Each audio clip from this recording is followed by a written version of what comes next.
Kavya was a young lady who lived in a peaceful valley surrounded by towering mountains. Despite her reputation for sweetness, Kavya was suffering from the betrayal of a close friend or loved one. She was unable to truly feel pleasure and inner peace because of the wall of pain that had been built around her heart. Kavya was taking a stroll around the village one day when she saw a crowd congregating outside the temple, where a well-respected monk by the name of Venerable Siddharth was delivering a sermon on the need for forgiveness. She stepped forward, drawn in by the prospect of finding solace for her broken spirit. Kavya's anguish was real to the Venerable Siddharth, and he saw it in her eyes. Forgiveness is not a sign of weakness. When you forgive someone who has wronged you, you untie yourself from the prison of bitterness and hatred.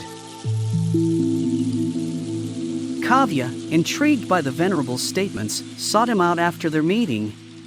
You may find yourself asking, "Venerable, how can I forgive someone who has caused me so much pain?" Her eyes welled up with tears, and she asked.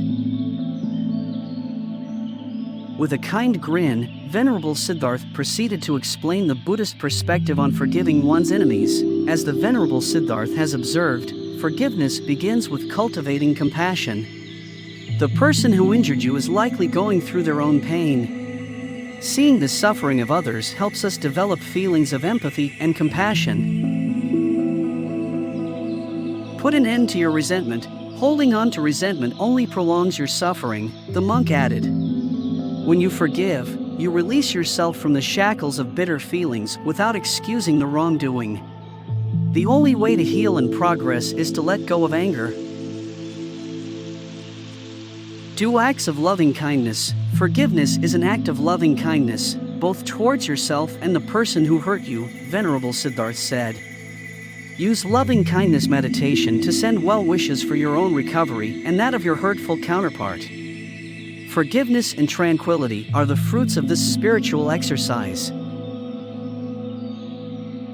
Kavya was moved by the monk's words and determined to follow in his footsteps toward a more forgiving lifestyle.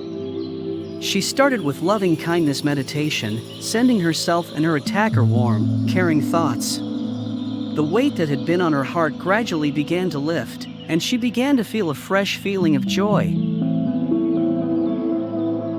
Kavya felt a change come over her as she committed to a forgiving lifestyle. The feelings of rage and resentment that had plagued her for so long gradually subsided, and she found herself at peace with herself. She realized that forgiving someone meant releasing herself emotionally from their painful deeds, not condoning them. Kavya's tormentor came upon her one day as she strolled along the river near the temple. She didn't feel animosity or wrath against them, rather, she was overcome with feelings of compassion and empathy. When she finally forgave the other person, she saw that it was not just her own wounds that were healed, but the other person's as well. Kavya's acceptance of Buddhism and the advice of Venerable Siddharth inspired her to keep moving ahead on the path of forgiveness. Kavya transformed into a paragon of kindness and serenity as she learned to let go of the past and forgive herself. As word of her tale went around the town, it encouraged many who were also burdened by pain and resentment to choose the road to forgiveness. Forgiveness's transformational power shined brightly in this tranquil valley, enlightening the locals' hearts with the ageless knowledge of Buddhism. And for Kavya, the power of forgiveness had become a liberating force that brought her soul peace and happiness.